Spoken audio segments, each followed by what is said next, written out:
You are listening to Fantha Tracks. Because of the following special program, Wonder Woman and the Incredible Hulk will not be presented this evening.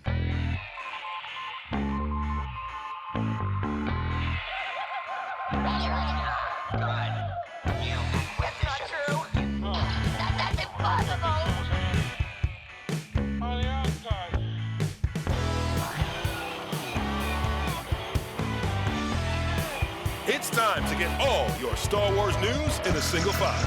This is Making Tracks. Here are your hosts, Mark Newbold and Mark Mulcaster. That's not true. That's impossible.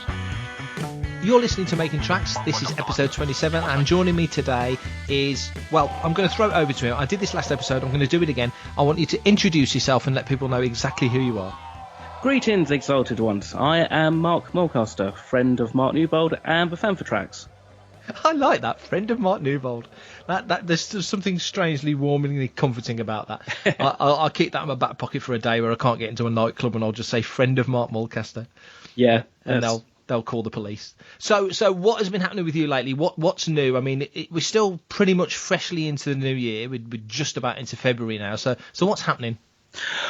I am catching my breath. I'm trying to catch up on Star Wars comics and just wait for new content. I'm reading through and trying to devour the visual dictionary. Obviously, we've got to wait for the Art of book, but just enjoying my time as a Star Wars fan at the moment. It's always a good place to be, enjoying being a Star Wars fan. Although I think sometimes you look at social media and you wonder how much people are actually enjoying Star Wars, or whether it's just an angst machine. Yeah, I mean, let's be fair. I think, if Star Wars fans weren't Star Wars fans, then they'd probably be Star Trek fans. And, you get 1 point for that. Just 1 point for that. Just 1 point. But no, I mean, in fairness, it's interesting. I do listen to a lot of podcasts, all Star Wars, and they're all great, so I'm not going to name names. A good couple of podcasts where people have kind of said, I've not actually wanted to get involved in the Star Wars discussion because of Rise of Skywalker, which I think is kind of sad, to be honest. Disappointing that people feel like they can't have kind of conversations. Hopefully, as we move away from like the sequel trilogy into pastures new, not necessarily saying they're going to be greener, because who knows? Hopefully we can have these conversations and that. But during the run up to the Rise of Skywalker, I had quite a few people on my friends list who, obviously, like myself, went back and rewatched all the Star Wars films in chronological order. And some people haven't actually seen The Last Jedi since they saw it at either their first screening, their premiere, or what have you. And surprisingly, the majority of them, and I'm saying the majority of them, a good 85% of them, actually said that they went back and they rewatched The Last Jedi and they thoroughly enjoyed it.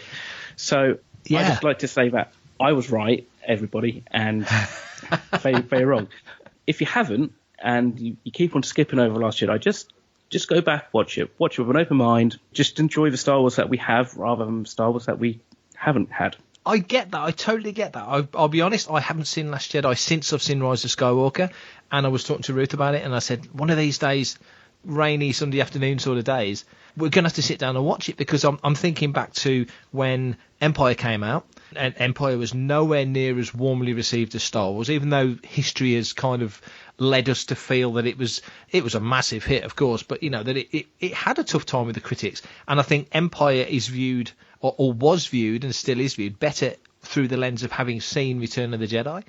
Jedi makes Empire make more sense, I think, and I'm pretty confident I'll feel the same as the other 85% of your friends. I think Last Jedi will make more sense to me because I've seen Rise of Skywalker. I think so. I mean, that's the thing with the trilogy, is that really it's very hard to kind of conclusively say the story's rubbish or it's not great based on just 2/3 of an incomplete trilogy.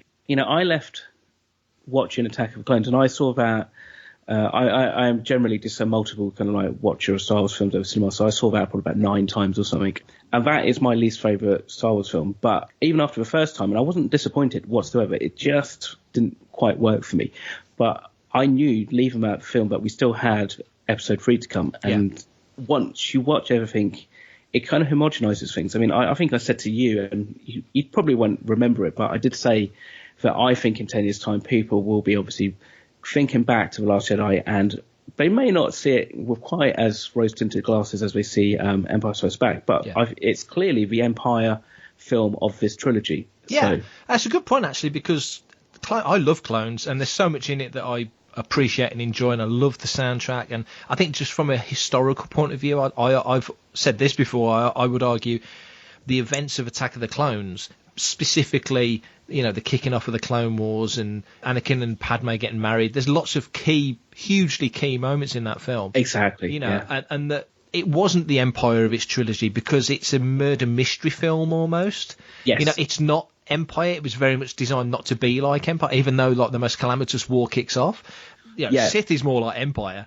Yeah, exactly. I mean, there wasn't really in Clones. There's no cliffhanger really. No. There's no fundamental cliffhanger will make a character properly question their path. I mean, okay, you probably could say about the Tusken thing with Anakin, but it's not the same as you're a Palpatine or you are my father. But don't you find though with the prequel trilogy, it's kind of unique in the sense, out of all the movies that Lucas made, is that he knew when he started Phantom Menace, I mean, I think he went on record as saying this, Phantom Menace was like 50% of what I actually intended, what I'd written down back in the day. And then Attack of the Clones was 70% and Revenge of the Sith was 90%. So he kind of knew where he was going. And the point being is he had his end point. So the end point of Sith, but also the end point of Sith was also, you could argue, then, not now, but then, the start of A New Hope. So he's setting up all the pieces. He's more that trilogy than any, filling in the gaps. Whereas with the sequel trilogy, we talked about it in the last episode, it feels like there wasn't a specific through line for the sequel trilogy, and we know there wasn't for the OT. That was completely on the fly. But I also think that from the prequel trilogy perspective, the overall tone and the look of it is completely different to the other films that come after it. And that's not a critique at all. That's actually just kind of an observation. And I think that's what's quite interesting. Lucas had some kind of clear idea of how he wanted the aesthetic of Star Wars to be for that trilogy. And it contrasts, obviously, with what we see in the original trilogy. And the sequel trilogy takes its cues mainly from the original trilogy, so that kind of makes sense. Hi, this is Gareth Edwards, director of the best standalone Star Wars film since Caravan of Courage, called Rogue One. You're listening to Panther Tracks. Enjoy. I mean, okay, I'm just going to ask you a question. If you had to pitch Episode 10, what would you pitch? Ooh. Okay, if we're looking inside the world and outside the world, I would hold off for about 15 years in real time until Daisy and John are in their 40s. Because then that gives you story elements to fill in, which I feel that they've not really filled in yet massively, the gaps between Jedi and Force Awakens. So Agreed. I would give some good gaps, although Mando's sitting in there and a possible Ahsoka Sabine series may sit in there. So there is stuff that could go. I would set it a bit further out. It feels like almost one of the stop putting together the Deathly Hallows in Harry Potter. Somebody's going to find those lightsabers buried on Tatooine. So that kind of feels like somehow that will come about. But with the lead characters, they hint in Rise of Skywalker that more than hint. I mean, it's pretty overt to me that the awakening in Force Awakenings wasn't just the Force Awakening in Rey. It's a galactic awakening. So it's a bit like the end of Buffy when all the Slayers activate. Finn is kind of becoming Force sensitive. There's other stuff going on. So I think you could move ahead to an era where you've gone from having hardly any Jedi and Luke having to go through a period of having to bring Jedi in. Of course, we had the Jedi Academy books, and they kind of hint at a similar thing in the sequel trilogy of Luke finding people to train. And I know there's Kylo Ren comics going to delve into that a little bit as well, to a degree. You step ahead 10, 20 years, and there's Jedi, or rather there's Force-powered people everywhere, but aren't trained as Jedi. So it will feel like... And will they even be called Jedi? You made a point in the last episode about Rey taking on the name of Skywalker, and my thought has been for a while, she says, I'm Rey Skywalker. But that's almost like you look at Darth Vader and Darth is the title. It's not his first name. So it's Darth Vader. Kylo Ren. Kylo Ren, exactly. So is Skywalker become a title? It's not just her surname, it's... You know what I mean? Yeah. So it kind of feels like there's opportunities there, and the Sith's got to come back to some degree. There's the light side and the dark. There's the balance of the Force. I don't think that's ever going to change. And there's periods. You mentioned the dark times. There's periods of things being reasonably quiet. And if they do this whole Republic era, I kind of feel like that's where the gears start to turn for the Sith, because you knew Palpatine, specifically Palpatine, played the long game, but he had predecessors. The whole rule of two is, it's always like a hopscotch sort of thing with the power. So I think you could get to an era where, I mean, they said this in some of the novels, didn't they? I think it might have been Aftermath, but the Republic wanted to demilitarize. Oh, the galaxy's at peace now. We don't need weapons anymore. Very hippified sort of way of looking at the world. Yeah, and a very hippified way. And then the bad guys just go, that's easy. We can step in there. That's simple enough to do. So I just kind of feel like there's big strides to take, but specifically with Rey, coming back to her character, I know a lot of people didn't like the end of Rise of Skywalker because she's on Tatooine, and they're saying, oh, she's on her own, and, why would she go there, and why would she take that name? All made sense to me, because to me, I think at her core, even though she's wanted to find family and found it and turned out it wasn't so cool, so she adopted a family, essentially, in the Skywalkers, or at least the name. Rey always feels to me like a bit of a loner anyway. She wants to know Finn and Poe are there, but basically she's kind of happy on her own. She doesn't strike me as somebody who's that needy. She's independent. She's had to bring herself up, so she's got that independent streak deep down inside her.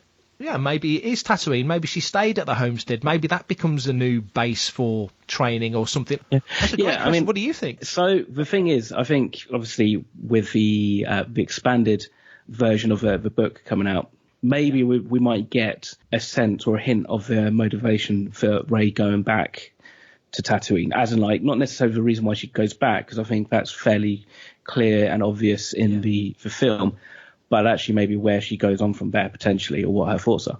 Now, I have this really, and this, stick with me, this is a little bit bizarre and maybe a little bit odd, but coming back to the end of Rise of Skywalker, could it be possible, accidentally, when Kylo is bringing Rey back to life, that he speaks to the midichlorians in a certain way that actually he creates another life, and actually Rey ends up having her own Force child. That's where Episode 10 is. So it's Rey bringing up her Force son or daughter and having to reconcile partly with the notion of who her or their father was and what he had done to the galaxy. Thematically, with the Tatooine link and with the Shmi link, because, I mean, a lot of people have really got... I mean, you've seen all the memes about how did Palpatine get jiggy with whoever to create the parents of Rey and all that. To me, bearing in mind he's an evil... I mean, he is an evil genius. He's the greatest evil genius ever, but he is an evil genius. So where, to me, he would have done whatever he did with the midichlorians, and it wasn't just specifically focused at Shmi. It was just sent out into the galaxy, and if it catches fire, it catches fire, and it caught fire with Shmi. To create Anakin.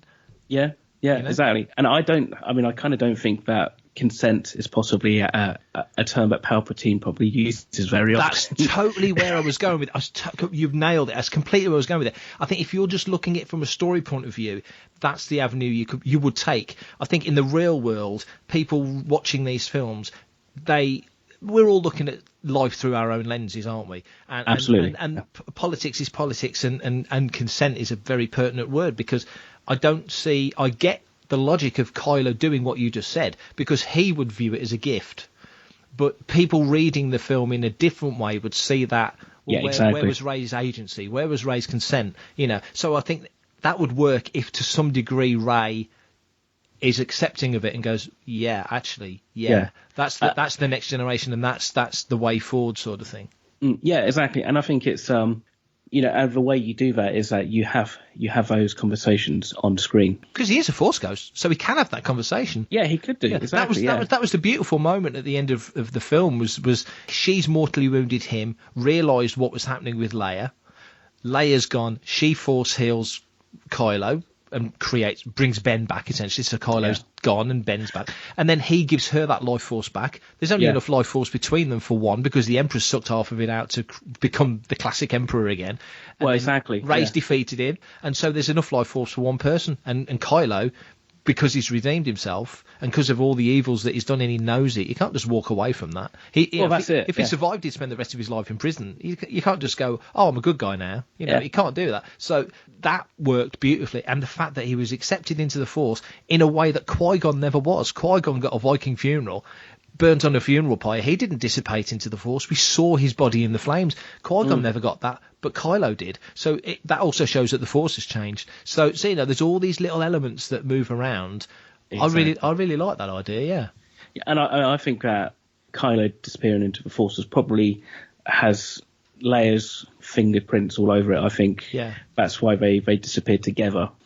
The only reason why I asked that question was just purely because they've said that, it's the last Skywalker film saga and all that, and blah, blah, blah, blah. But the film's made $1 billion, and ultimately Disney does answer to its shareholders. So there's that. And let's be honest, I mean, how many reunion tours have, Kiss had?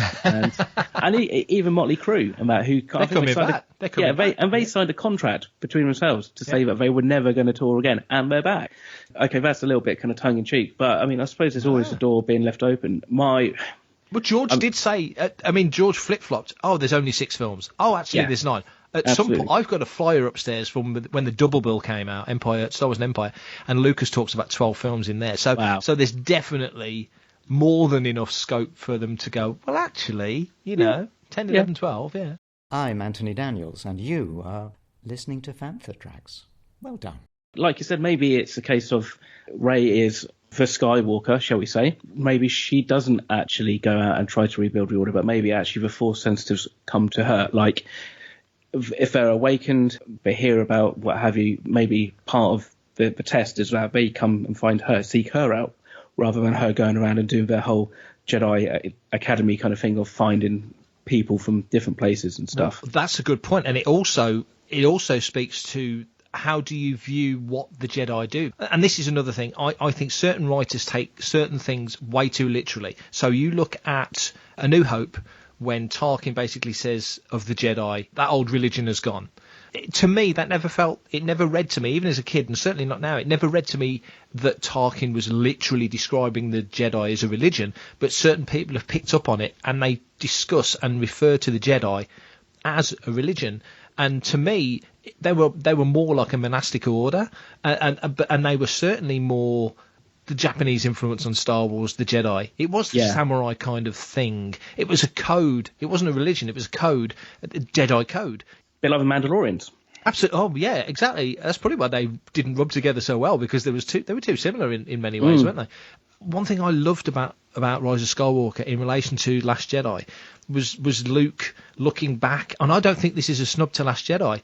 I think this is people being people, and things happen and things change, and you look back at yourself. I can look back at myself 10 years ago and go, why the hell did I do that? And I'm sure you could look at things as well. We all could. You look back and go, and Luke's looking back at his decisions and thought processes in Last Jedi. Bear in mind, he's isolated himself for a long time. Rey's probably the first person that's come across him, apart from a caretaker for a long time, that doesn't smell of fish. He was the classic grumpy old man, and the Jedi needs to die, it needs to go. None of it worked. Regret, it's all regret with Luke. Because Luke's the dreamer, and his dreams have been smashed. Leia was the pragmatist, Luke was the dreamer, so Luke's had his dreams smashed. Of course, he doesn't know how to fix it. So, but by the time we get to Rise of Skywalker, which is 12 months later, it's a year later, even Luke... a year as a Force ghost, even Luke's had time to, think about question. It. Also, how does time work as a Force ghost? There must be rules up there, you kind of think. Because, because surely it can't just be a linear existence at that point. Rebels probably the biggest hint at that, that whole world between worlds thing, isn't it? Yeah. How does I've always wondered this, and they've never stated it, because they don't need to really, but I wonder, the end of Return of the Jedi, Anakin as appearing as Hayden, which makes all the sense, because the last time he was physically Anakin Skywalker, when you saw him as Hayden in Revenge of the Sith. Yep. Although you could argue that the last time he was physically Anakin was as him and Luke have their speech on the Death Star. But it doesn't look so pretty when scarred up Darth Vader, bald guy, turns up. So they got Sebastian Shaw, but it makes, to me, thematically more sense to have Hayden. So you've got Hayden, you've got Yoda, and you've got Alec Guinness, Obi-Wan. Luke sees them because that's how he views it. If Leia had been receptive to the Force at that point, which she wasn't, because we know now from Rise of Skywalker it was a little bit later when she started the training. Yeah. And you see that lovely sequence on Endor, that she doesn't see the Force ghosts. But if she saw the Force ghosts, she might not see Anakin looking like that. She would see Yoda and Ben looking like that because she knew what Ben looked like, and she knew what... Or did she? Did she physically see Ben? I don't know, because like... You know what I'm getting at, though, don't you? Yeah. They present themselves to the people who were looking at them however they wanted. So, Obi-Wan could have looked like Ewan McGregor Obi-Wan if he wanted to. Like running the last scene of like Jedi Mind. Obviously, Luke's kind of smiling at the blue glows, and she comes and grabs him to say, "Come back to the party." Yeah. But she, at no point does she kind of go, "Who the hell are they?" Yeah. So it may not necessarily even be like that everybody can see them. They're presented to the person at that time rather than presented to everybody. Okay, so following that logic, we are going into the weeds here. In Rise of Skywalker, we see what they see, but filmically from a different angle, not literally through their eyes. But when Rey throws the lightsaber, Anakin's saber, into the flames of the crashed TIE fighter on Acto, and Luke catches it, is Luke appearing to the world? Does a passing Porg see a see-through blue guy holding a lightsaber, or does a passing Porg just see a floating lightsaber? But to Rey, she sees Luke. Mind blown. I have no idea. Well, that's just it, isn't it? I mean, I'd love to know. I wonder if this is what Project Luminous is about. Luminous, that makes it that well. It feels like it ties into the Force, doesn't it? And there's, it does. There's rumours floating out there that Luminous will tie in with this potential High Republic thing and different stuff, and it feels like it's a long gestating project. They've got a lot of good writers on it, so. And hopefully it will tie in books and comics and other elements as well. I'm hearing that Galaxy of Adventures is coming back as well. They're doing new episodes of that in the future, which I love. I was kind of questionable on what they did before, but I love the animation style. And questionable in the sense that they were showing classic scenes using the original audio, which was wonderful, but they were kind of changing what you saw and changing the meaning of what you saw to a certain degree. I know it's highly stylized, and it is for kids. And I love that anime. I'd love to watch a whole series, full-length, half-hour episodes in that style because it looks amazing. Exactly. But I'm really pleased they're doing more of that. I mean, I'd take something like that and retell A New Hope, that audio with that animation. Yeah, we kind of like felt the manga style sort of stuff. It really was. And this is, I've said this before, like Ewoks and droids, more so droids than Ewoks, really. I'd love to see droids remade using all the old audio, but they can punch it up and do whatever. And Anthony's still around, and he'll play through. He'll definitely do it. He'd do it. But if they did a new droids, like all those old stories, all the classic stuff, the White Witch, and all the stuff we saw before, and retold that with modern animation, I think that would go down gangbusters. I really do. I'm a massive fan of Ewoks and droids because I'm 38. That was basically my gateway into Star Wars properly. That was the only thing that was really on because it was 86, 87. Yeah. So that's definitely my first proper memories of Star Wars. So I would be all over that. I think that would be awesome. I mean, maybe Project Luminous, like you say, is a way of introducing that High Republic era, and also possibly it's got to be at least to me, just that project name just feels like very much a Force thing, so a Jedi orientated thing, one way or another. How it all ties together, who knows? But there's some cracking authors, like you said, associated with it. Fantatrax. Voodoo! One thing that happened organically before, of course, when the original trilogy came out as a set of films, that is literally all we had. But even then, Brian Daley would spin off with the corporate sector Han Solo stuff. L. Neil Smith would spin off and do all the Lando stuff, and so there were little bobs and weaves, but essentially you were staying in that time period. Of course you were. And then the prequels come out, and all the focus is on the prequels and the Clone Wars, and that's probably the longest era of storytelling consistently, because you start in 98 with Prelude to Rebellion, Dark Horse series, and then you run all the way through to 2013 when the Clone Wars finished. And then, of course, you still had little bits come after, but that was all consistently prequel era storytelling. But then Disney gets hold of it, and what they've done that I'm not so keen on is that they've told certain stories in the, let's say, the prequel trilogy era, Anakin and Qui-Gon, certain characters would turn up in that, and because each era had its own vibe and feel, when it's all being written by the same people and they're skipping from era to era, it all feels the same. So for example, they brought in Scar Squadron, the Stormtrooper crack team, and to me they were written and felt just like clone troopers. Yeah, very much. But yeah. stormtroopers and clone troopers, to me, are totally different. Yeah, exactly. In as much as First Order stormtroopers feel more individual than stormtroopers, they feel like a step up in terms of skill and quality. But the question is, and actually this is what I was wondering when I was watching Rise of Skywalker for, I don't know, the 11th time or something, was should they, if they've had this programming, this indoctrination, which we guess is probably quite harsh and severe, obviously we know there's some like Finn and Janna and kind of break away. Yeah. But should they, or should they almost be robotic in their nature? I mean, that was the one thing I did like about, especially New Hope. All the stormtroopers sounded the same. Yeah. They had the same guy to voice it or something, I don't know. And funnily enough, actually, in Jedi Fallen Order, they all sound like David W. Collins, you know. But there feels like a slightly different vibe in the First Order troopers from Rise of Skywalker compared to what we see in Force Awakens. And we don't really see many, actually. We don't really interact with many in The Last Jedi, as far as I'm concerned. No. But when Star Wars came out, that like the poster magazines were coming out and certain things like that, it was made very clear they were referred to as the drones of the Empire, and they were clones. Stormtroopers were clones, and of course the prequel trilogy picked up on that with the clone troopers, obviously.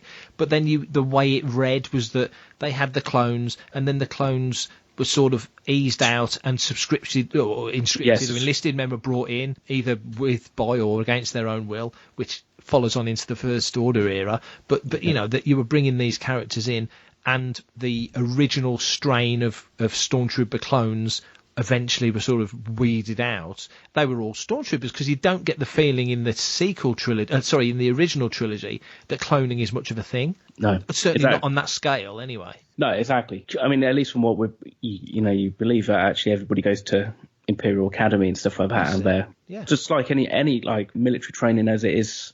Yeah. Over here or in the US, I guess. But the whole propaganda machine of the Empire, we see it in Solo at the starport of Corellia. Yeah, exactly. You know, and they're pitching to people in the galaxy who are living on places like the crappy parts of Corellia. Like Tatooine. In Coronat City, or Tatooine, exactly. Or just mudhole planets. I say this all the time, and I've had kickback on it, but I stand by it. You know, most iconic scene in Star Wars, and it's referred back to at the end of Sith and at the end of Rise of Skywalker, Luke at the homestead looking at the twin suns, and everyone says, oh, it's dreaming of a wonderful future, and he's blah blah blah. He's dreaming of the academy. He's dreaming of joining the academy. He wants to go and join the Empire because he's bored and he's had enough and he wants to be with his mates. Yeah. Because real life hasn't encroached on his existence yet. That he doesn't know anything else. He's never going to be able to afford to leave Tatooine. He's obligated to his family, so he's a good guy. He would have never left Tatooine if Beru and Owen hadn't been killed. There's that scene, isn't there, in the radio play where like I think he's fixing his T-16 hopper and you hear the audio, you know, it lists now of Imperial Academy, and it's all very pompous. It's done in a way that it's, like you said, it's there to get the wormies and what have you, and even in, you know, out of these backwater outer rim planets, and actually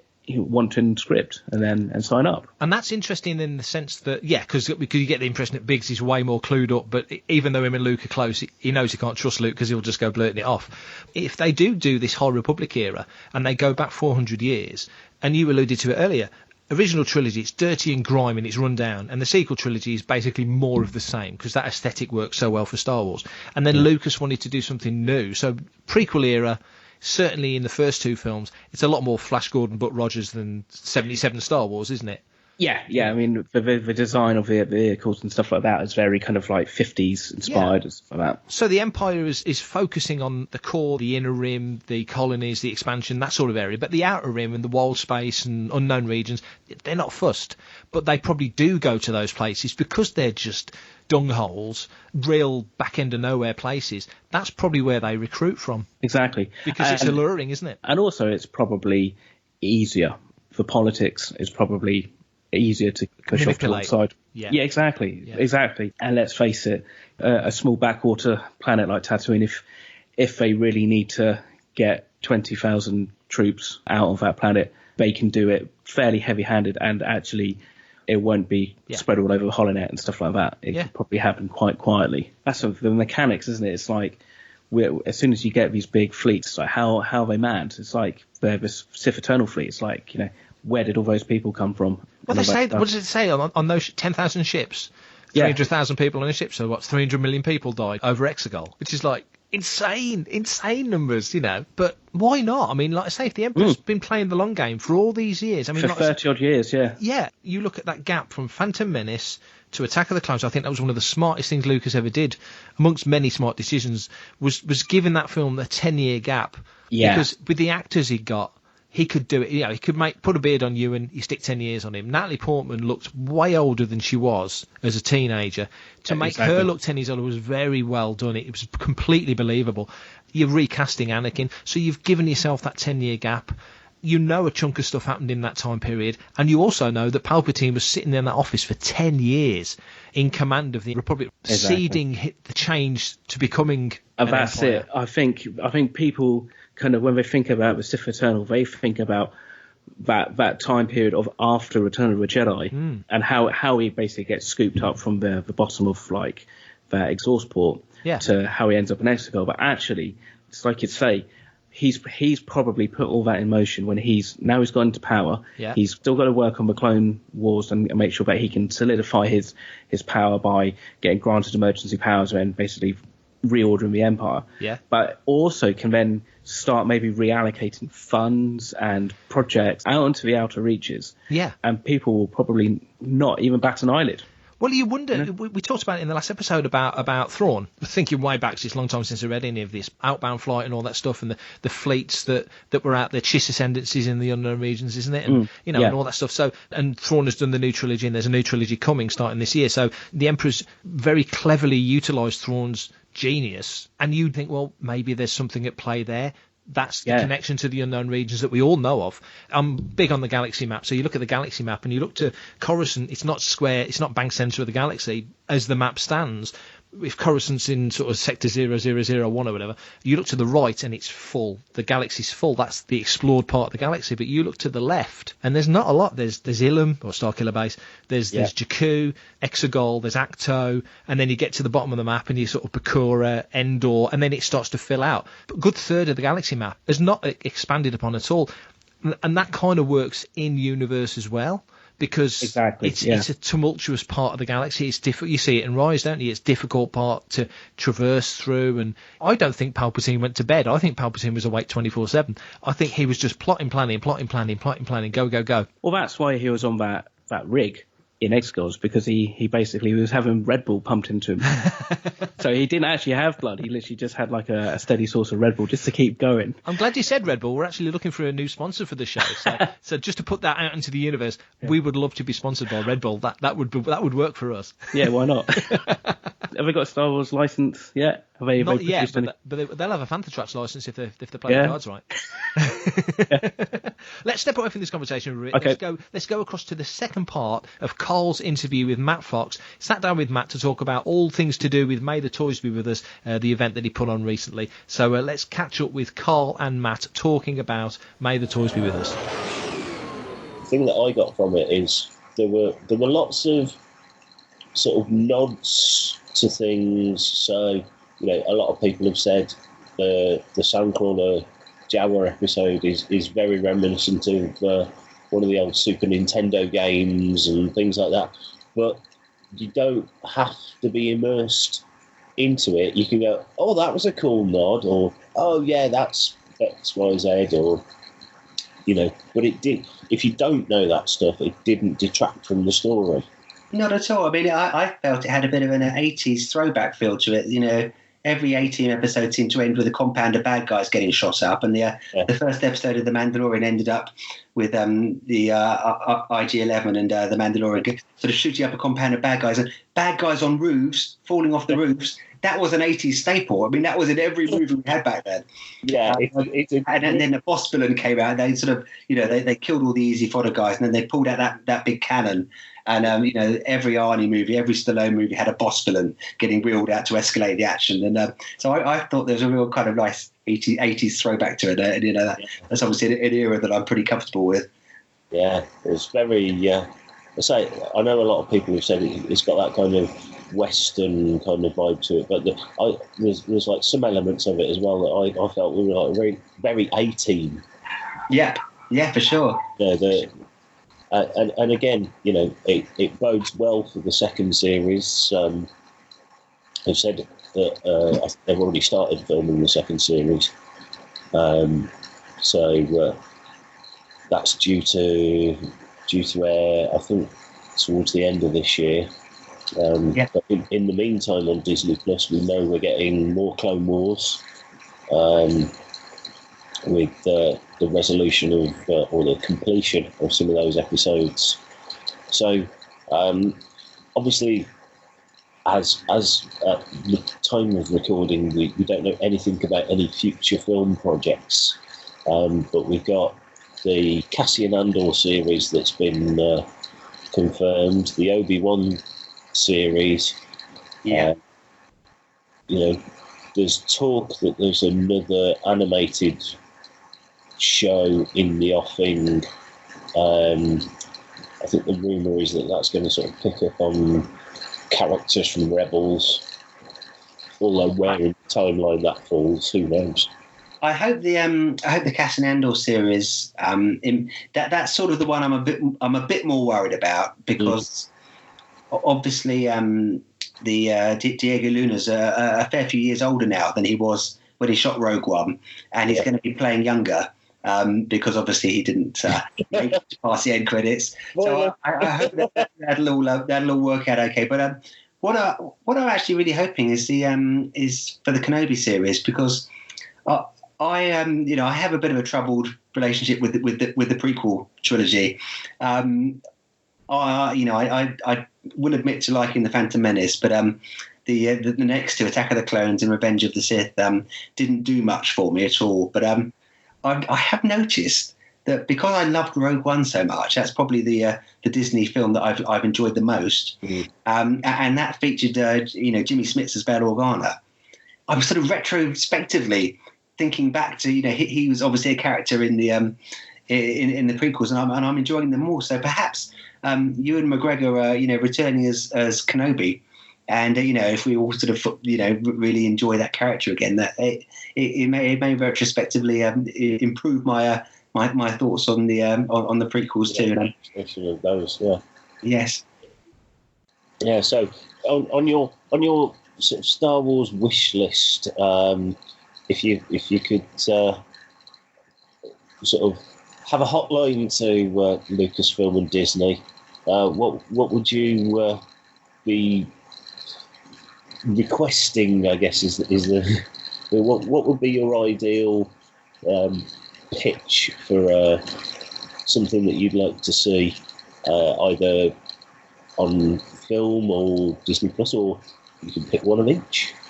I have to say that the element of Star Wars that has always appealed to me. Is the sort of the world building, the visuals, and the amount of detail on screen and the props and whatnot.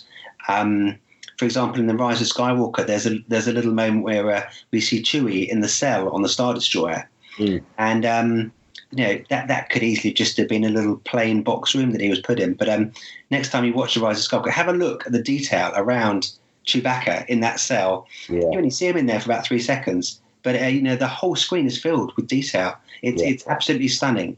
So that's what I hope they carry forward is that attention to the world building. The story is really a sort of secondary for me. I know a lot of people want to see this character do this and the story go that way, but the stories are really kind of fairy story archetypes that are relatively predictable. So the things that I most want to see are things that are really interesting visually. And thematically, I would like to see them move a little bit back towards the wars.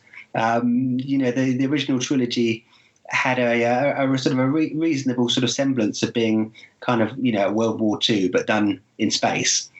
And you kind of got a sort of sense of supply lines or production of the sort of the military strategy and those sort of aspects. They had some sort of reality behind them. And I think the sequel trilogy hasn't really been interested in the military realities of things.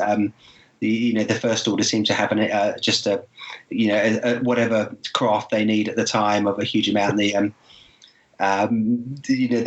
scene right at the start of the Rise of Skywalker, where we suddenly see all of these Star Destroyers and that world didn't look very hospitable to me. You know, I was thinking, you know, where's the supply lines to that place? It's just this covered in lining. Who's going to be crewing all of these things? Where are they going to be sort of putting these soldiers up and whatnot? So I'd like to see a little bit more of the military. So maybe Cassian Andor, you know, will be a little bit more of the military. That's what I'd like to see. Yeah, I think,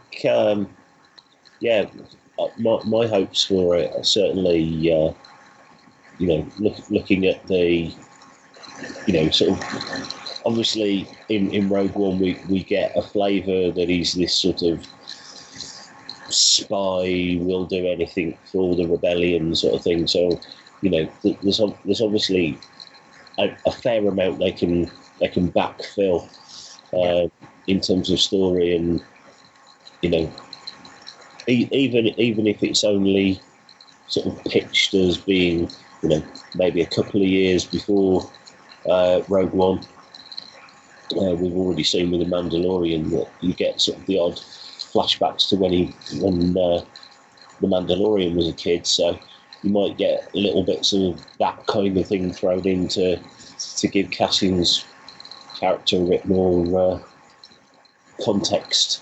But I'm really looking forward to that.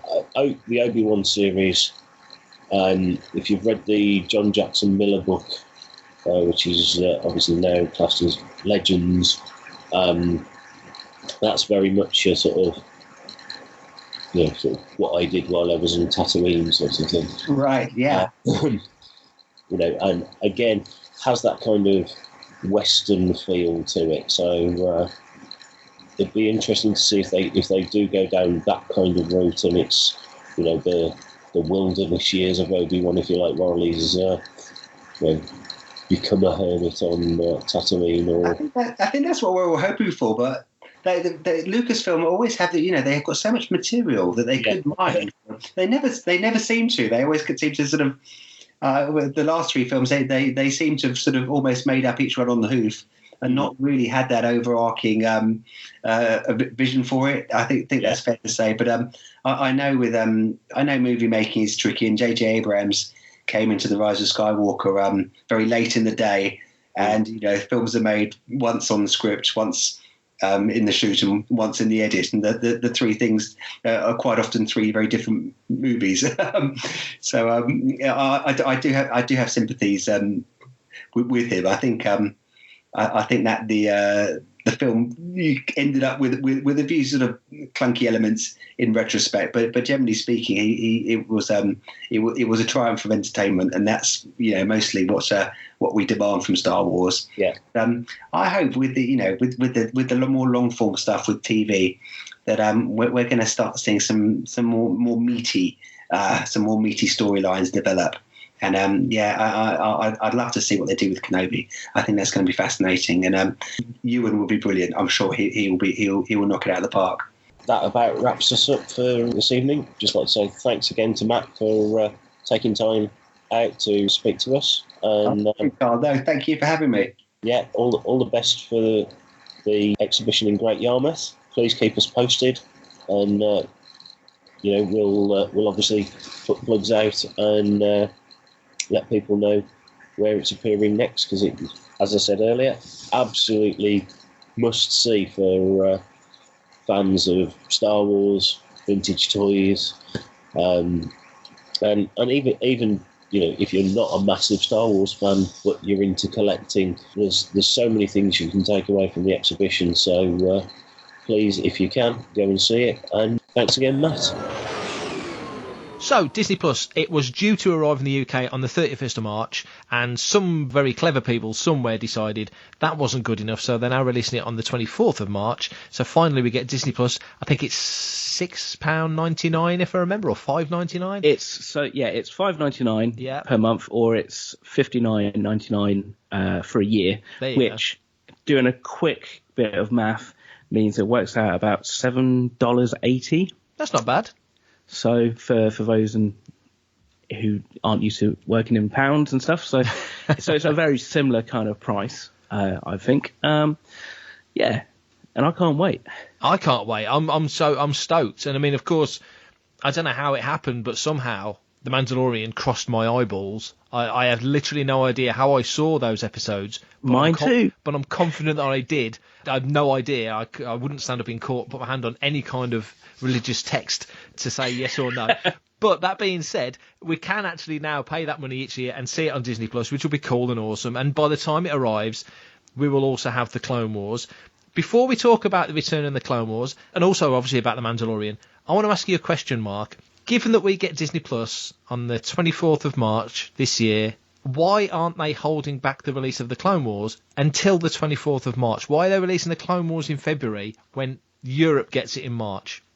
I have no idea. That feels like somebody's not talking to somebody else. It feels like really what you want for Disney Plus for Europe is some form of launch to mark that. Exactly, because it comes out on the 24th of March, but it's probably not going to be heralded with such a large fanfare as it was out in the States with The Mandalorian. No. But it is annoying because it's kind of like, cause as you kind of said, some of us were magically able to view The Mandalorian. Magic. Force. That is how the Force works. It's Force. It is, yeah, exactly. And I've got to thank those Force pirates. but the thing is, it's just like, it's frustrating because it's like, it's so close, but not close enough to warrant going, can I hold off? Because not necessarily from watching it, but actually avoiding spoilers.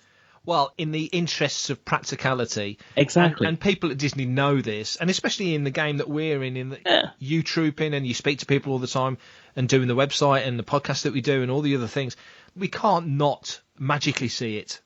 I don't know how it's going to happen. The Force fairies will make it work for us.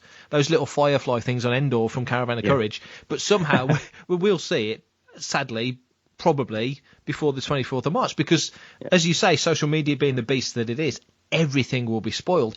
As annoying as it is, you can't begrudge fans for wanting to talk about it. And at my age, I can't be chewed to hashtag block, mute every little mention of the Clone Wars. I just don't want to do it. I don't tend to kind of frequent Twitter very often, but I belong to enough podcast, fan pages and stuff like that on Facebook. It's pretty unavoidable.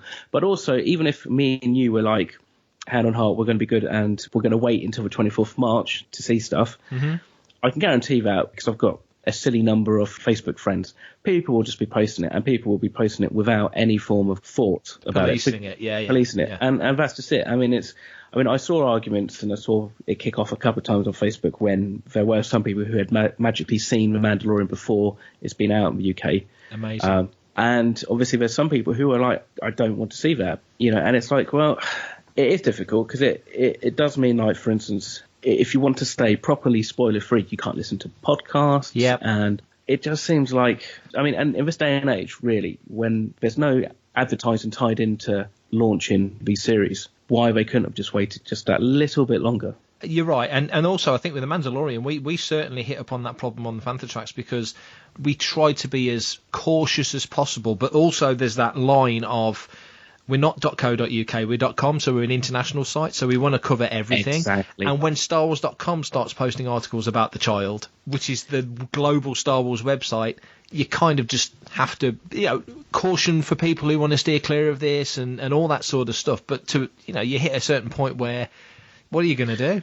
But I suppose in fairness, the trailer that dropped the other day, it showed us Maul, it showed us Ahsoka, it kind of showed us a lot of action and we know roughly what we're going to see. I wonder if maybe actually that's part of the thing is that, yes, the story beats and stuff and maybe what happens will potentially get spoiled, but maybe it's just actually this is just putting a button on the Clone Wars, as it were, just wrapping this up. And well, how do you feel about that then, given that there's a lot of politics going on back in 2012 when Warner Brothers was showing Clone Wars on Cartoon Network and Disney had purchased Lucasfilm, so it was kind of awkward, given that Warner's and Disney are complete competition. It was kind of awkward to carry on with the show at that point. So Lucasfilm made the decision to cancel the Clone Wars, basically, and so that stopped. And then we moved forward all these years, or the lost missions of season 6 And now we're in a position where Rebels is ended, Resistance ends, there's no animated show. The next animated show, unbelievably, is the Clone Wars coming back for a 7th and final season. It's slightly weird in some respects. It will kind of come down to, obviously, probably the metrics of how many people are watching it, how they kind of see the take-up is, and like the and obviously how expensive it is to actually produce the Clone Wars, because we was always led to believe that it is an expensive series to produce, and the animation always showed that. You know, when we compared it to Rebels, we were like, Rebels just looked like it was done on a budget compared to the Clone Wars. Well, from what I understand, you make a really good point there. From what I understand, Clone Wars, because it was George's money, on average, and bearing in mind it's like 10 years plus ago now, was costing $2 million an episode. Rebels was costing $400,000. So it's a massive difference. Obviously, technology moves forward, and they used a lot of the same people, so you've got that skill set still there. Assets, yeah. Exactly. Hello, this is Sam Witwer, and you are listening to Fantha Tracks. We also have to ask ourselves, what would Clone Wars Season 8 be like if potentially Dave Filoni hasn't really got much of a day-to-day input on it? Yeah. Because he's obviously working on Mandalorian Season 2, Season 3, or whatever he's doing. Old Republic live-action film or something like that, for instance. I always quite like the idea of seeing the Clone Wars beyond Revenge of the Sith into those early days of the Empire.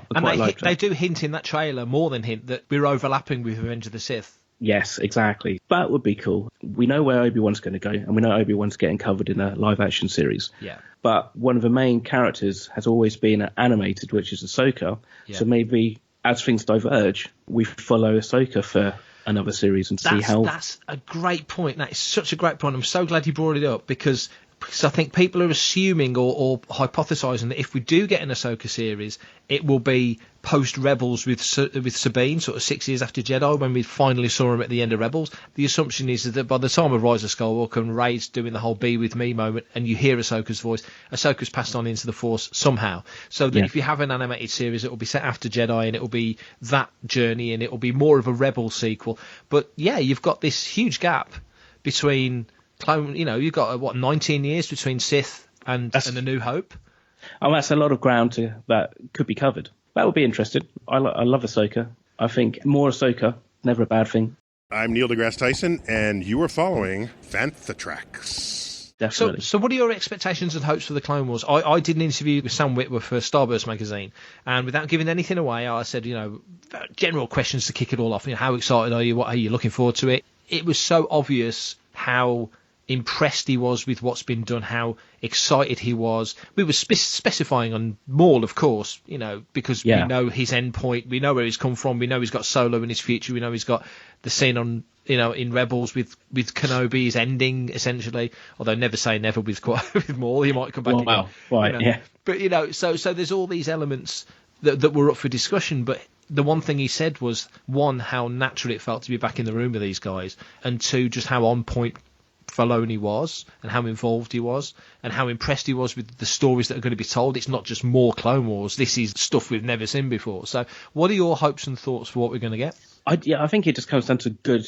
story. It's got to be engaging, and it looks amazing. It looks like there's a lot of action going on, but not only just action, but it looks like there's a lot of assets on the screen at any one time. So these battles look huge, which is going to be great. I think as long as each episode feels like it's meant to be there and it's worthwhile to be there, and it's not, shall we say, filler, I'll be surprised if there is any. I think the amount of episodes we've got, we should just be able to just have back-to-back solid storytelling.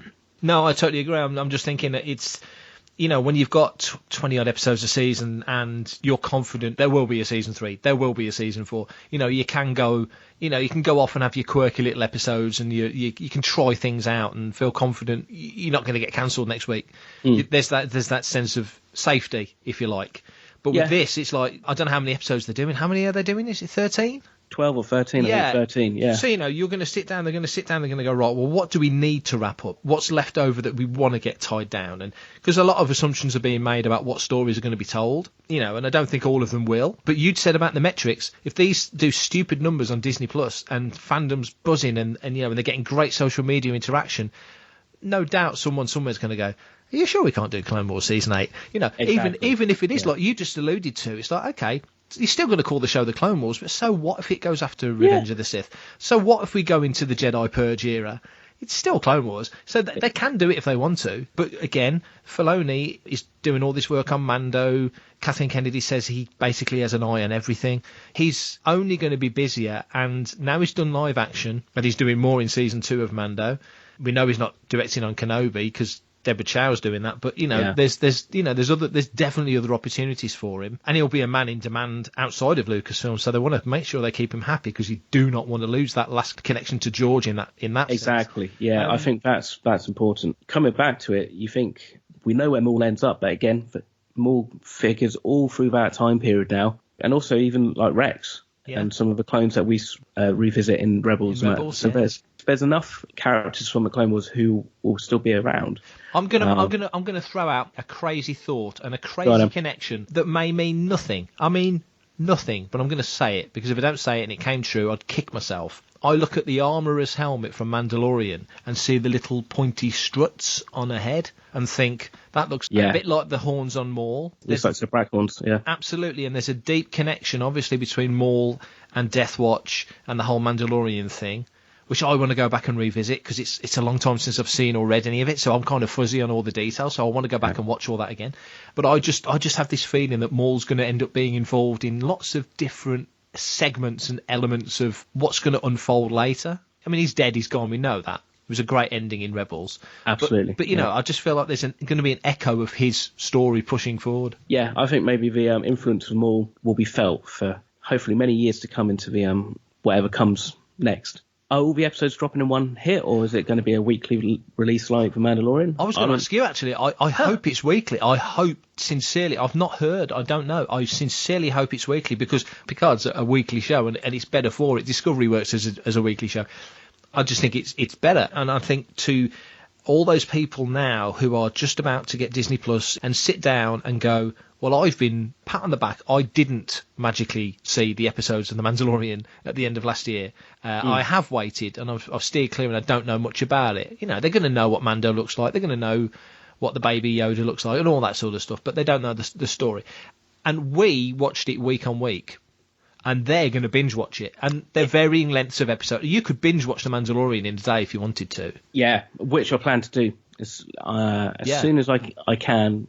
I haven't quite figured out. I mean, I've got 2 brand new LG TVs, so I'm assuming that the app will be available through that. But if not, I'll find a way to watch it. This is the way, Mark. This is the way. Well, this is it. I mean, in fairness, I kind of only watched The Mandalorian episode once for this reason. Kind of said to somebody, I kind of feel like this is a loan from Disney, and that obviously as soon as the Disney Plus app and subscription is available, I'll start repaying that loan. Because, I mean, to be honest, I'm not a huge... I like that.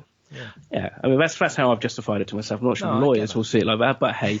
But I think it's more of a case of, I don't know, honestly, beyond Marvel content, what I'm going to actually be watching on the Disney Plus. I don't have kids. My girlfriend's got 2 boys, but they don't tend to watch much TV, and they're teenagers now. So I thoroughly don't know what we're going to watch. Now, obviously, it's a bit like Prime and a bit like Netflix. You find these hidden gems that you watch every now and again. So I'm obviously probably like most people that we know are only buying or paying for the subscription because of the Star Wars content. Yeah. So and that's a good point because Rise of Skywalker comes sort of October time. Jedi Temple Challenge comes around about the same time. Obviously, we've already got Clone Wars. Mando Season 2's October, I think. Falcon and Winter Soldier's October. So you really are, apart from the legacy content that it's magnificent, of course, the access to all of that stuff, the Jeff Goldblum thing, so there are new things, but it's no Netflix, is it?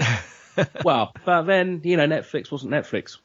Exactly. Before, that's the point. They've got to build up that stable of content, haven't they? Yeah. I mean, we are in such an interesting time when it comes to TV and how we consume TV. Obviously, the amount of people who are bringing out direct-to-consumer kind of platforms, Apple and all that, it will be interesting to see, once the dust has settled in 4 or 5 years' time, who's left and who's made deals. Because, I mean, obviously, there's a history of Apple and Disney working together with obviously Pixar and stuff like that.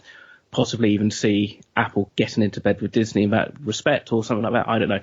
But I think for one thing that is quite important, that I think it's been kind of glossed over and I've not really seen much coverage. You can get access to the original trilogy in 4K, which we've never had before. They've done HDR versions as well. The 4K versions, that is hugely attractive. Yeah, they had to do they had to do the 4K scans to do the 3D post conversions for the 3D versions. Right, they did actually release. At least I've been from industry friends. They've been around for quite a while. Well, Gareth Edwards saw the 4K New Hope. Exactly. For that reason, I think.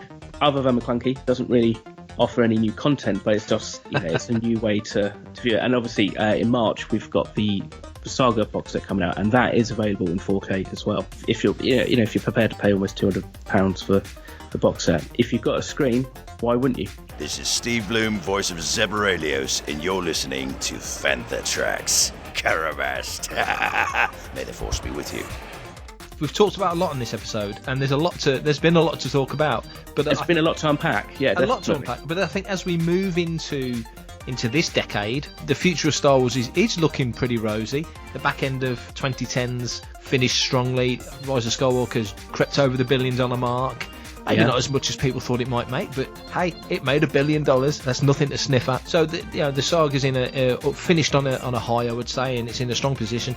And now we're all set. I feel like the next 3 years there's going to be celebration in Anaheim in August. They're going to announce a new animated series. There's got to be, and there's going to be more live action. There's lots to come. Galaxy's Edge is only going to get bigger.